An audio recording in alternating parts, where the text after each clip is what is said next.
नमस्कार, मी बोलते नंदिनी अंकोलेकर। मी आज तुम्हाला दाखवणार आहे एक नवीन प्रकारचे ओट्सचे लाडू। चला तर बघूया आपण त्याच्यासाठी काय काय साहित्य लागतं ते। ओट्सचे लाडू करण्यासाठी लागणारं साहित्य या मापाने मी 1 कप ओट्स घेतलेले आहेत, जे रेग्युलर आपण वापरतो तेच ओट्स घेतलेले आहेत। आवडीप्रमाणे आपण ड्रायफ्रूट्स घ्यायचे। त्याच्यात मी काजू आणि बदाम भाजून थोडेसे क्रश करून घेतलेले आहे।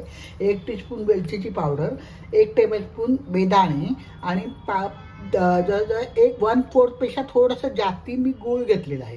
या कपाने मी थोडासा जास्ती गूळ घेतलेला आहे आणि 1 टीस्पून आपल्याला गूळ वितळायला तूप लागणार आहे। आता पहिल्यांदा आपण ओट्स भाजून घ्यायचे। भाजून घेताना मात्र मंद गॅसवरती भाजायचे। तर आपण आता सुरुवात करून तापत ठेवला आहे, त्याच्यामध्ये हे ओट्स टाकायचे आणि मंद गॅसवरती भाजायचे। असा खमंग वास सुटला पाहिजे की मग आपण गॅस बंद करायचा। तर साधारणपणे 5 ते 7 मिनटं तरी आपल्याला हे ओट्स भाजायला लागतील। एक नवीन प्रकारचे लाडू आहेत, त्याच्यामुळे मी तुम्हाला शेअर केलेले आहे।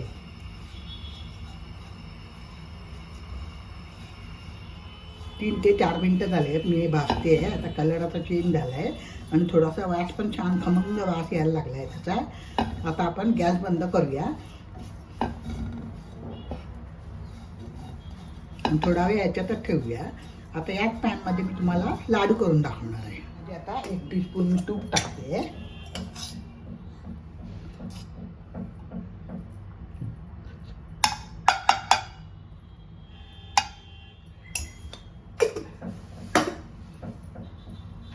आता त्याच्यात गूळ टाकते।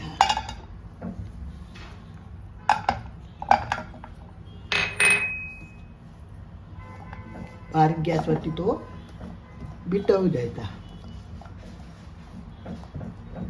वितळला आहे। आता त्याच्यात मी ड्रायफ्रूट्स टाकते। पहिल्यांदा तुम्ही तुमच्या आवडीनुसार ड्रायफ्रूट्स टाका। बेदाणे टाकते, सगळ्यांनी मिक्स करूया आणि वेलची टाकते। वेलचीची पावडर टाकली आता मी।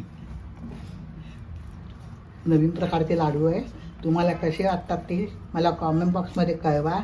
माझ्या चॅनलवर नवीन असाल तर सबस्क्राईब करा, लाईक करा, शेअर करा, आपल्या मित्रमैत्रिणींना शेअर करा। प्लीज माझ्या चॅनलला सबस्क्राईब करा। आता आपण हे भाजलेले ओट्स आहेत ते टाकायचे याच्यामध्ये आणि चांगलं मिक्स करायचे। मिक्स केलं मी। आता आपल्या हाताला सुशवेल एवढं थंड होऊ द्यायचं आणि मग त्याचे लाडू बांधायला घ्यायचे। थोडंसं कोमट होऊ द्या, मग मी तुम्हाला लाडू बांधताना दाखवते परत। हाताला मी थोडंसं तूप लावून घेतलं आहे। आता आपण याचे लाडू बांधायला घेऊया। आता थोडंसं कोमट झालं आहे, छोटे छोटे लाडू बांधायचे।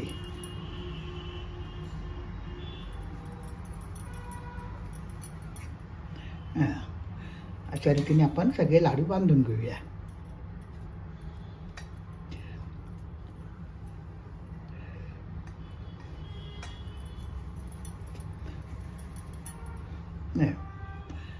अशा रीतीने मी सगळे लाडू बांधून घेते, मग सर्व करूया।